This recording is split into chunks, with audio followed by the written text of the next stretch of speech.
À l'arrivée de Madame Ève Bataïba, personnellement, vu son engagement par rapport à la République, pour moi, par rapport à l'environnement, je voyais l'espoir. Mais quand elle est arrivée sur le terrain, sincèrement, j'ai été très déçu. Kinshasa, c'est une ville-province. Quand on voit ce qui se passe à Limité, Petit Boulevard, on comprendra qu'il y a, si à Kinshasa, on n'a pu rien faire. Il y a les projets, les rapports du projet un milliard d'arbres lancés par le chef de l'État. Quand on essaie de voir les rapports, on sent vraiment qu'il y a un rapport biaisé. Voilà. Et puis de deux, on a su voir la femme. On a vu en Allemagne, si l'Allemagne est ce qu'elle est aujourd'hui grâce à Angela Merkel, c'était une femme. On va à l'Inde, si l'Inde est ce qu'elle est aujourd'hui, les bases c'est Indira Gandhi, une femme. Quand on voit en Grande-Bretagne, c'est pratiquement la même chose. Aujourd'hui, en République démocratique du Congo, qui est une nation solution, il est la première réserve stratégique mondiale, c'est grâce à son environnement. Moi, je crois, la maman qui vient de remplacer Madame Bataïba, si elle met son cœur, elle ne développe pas la politique de mendicité. Cela permettra à ce que le Congo arrive à relever ces grands défis qu'il a. D'abord, de préserver d'abord ce qu'il a comme acquis, et puis de deux, comment négocier avec les partenaires extérieurs, parce qu'on ne doit pas venir chez nous pour qu'on nous impose. Nous devons échanger pour savoir exactement quelles sont nos priorités, comment orienter les priorités.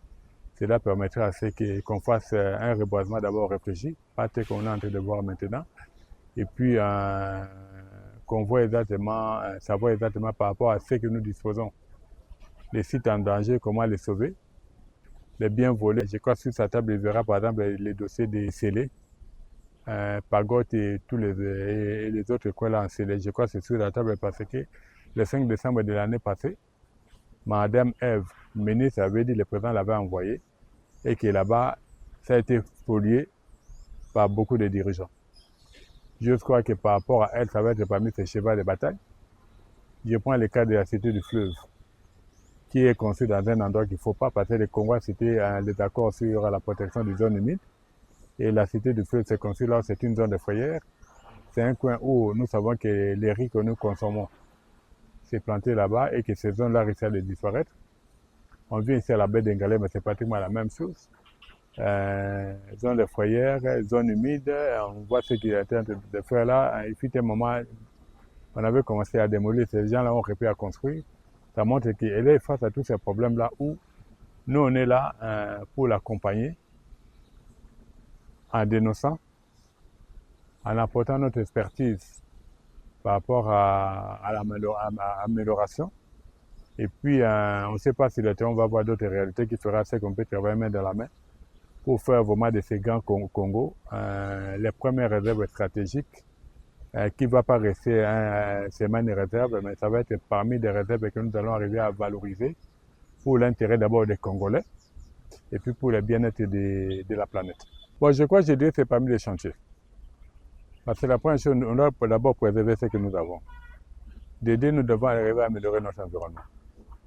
Aujourd'hui, le problème de Kinshasa, on l'a toujours dit, tant qu'on n'aura pas à valoriser les chefs de rue, parce qu'un chef de rue peut jouer un grand rôle, je crois, par rapport à l'ensemble. Il est le premier agent de renseignement. Okay? Il représente le chef de l'État. Pour dire que beaucoup de projets qui sont par rapport à la gestion des immondices et autres, un chef de rue peut arriver à mieux le faire. Là, ça permettrait à ce que la gestion puisse commencer à partir de la base. Mais tant qu'on ne sera que le gouverneur, lui-même qui doit descendre un jour pour planter un arbre, il doit descendre un jour pour balayer, ça va être très difficile. Moi, je crois dans son approche, il doit arriver à approcher les gouverneurs pratiquement de toutes les provinces et peser de son poids, parce qu'aujourd'hui, qui dit ministre de l'Environnement en réalité, et je dirais s'il n'est pas le deuxième, il est parmi les trois premiers ministres dont leur ministère est le pilier pour le développement de la République démocratique du Congo. Pour lui qui peut poser de son poids pour donner l'aspect environnemental par rapport à ce que Kinshasa est en train de vivre. Parce qu'on a vu, par exemple, dans les cas, on a eu des projets tels que par eux, avec l'Union européenne. Bon, c'était seulement sur 9 communes, mais les communes, là, on sentait quand même qu'il y avait un semblable de propriété.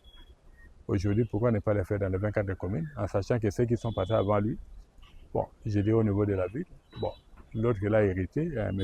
Bumba, tout ce qui était comme station de transit, ils l'ont vendu, c'est devenu des stations d'essence. Et ça, normalement, si on peut arriver à réfléchir pour remettre déjà ça. Et puis de deux, quand on parle aujourd'hui, on ne peut pas arriver à changer un peuple avec tout ce qu'on a comme bruit. On a la pollution sonore que nous sommes en train de vivre à Kinshasa, on a la pollution sonore, la pollution visuelle. Et tous ces fibres-là optiques qu'on est en train de voir. Dans l'état, moi, je suis arrivé à Kinshasa vers les années 70. Je n'ai jamais vu les câbles qu'on est en train de tirer qu'on tire maintenant. Les tout étaient souterrains. Pourquoi aujourd'hui on ne remet pas comme c'était avant?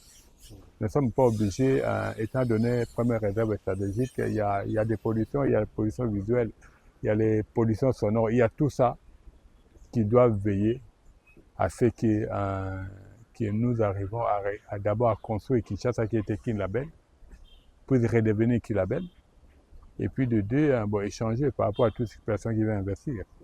Il doit mettre les moyens pour qu'on ne voit plus tous ces fils-là qu'on est en train de voir, et surtout les panneaux publicitaires, parce que Kinshasa est en train de battre les records, parce qu'aujourd'hui, entre avoir un arbre et un panneau publicitaire, on s'en-crée un arbre pour laisser la place aux panneaux publicitaires. On en a vu même dans des temps. Moi, je crois qu'avec son arrivée, je crois que c'est un autre vent qui va venir, qui permettra à ce qu'on arrive à stopper tous ces mots-là qu'on a, et puis de voir comment améliorer pour que nous vivons dans un environnement qui doit être sain et propice à l'épanouissement de tous les Congolais, en commençant par le Kinois.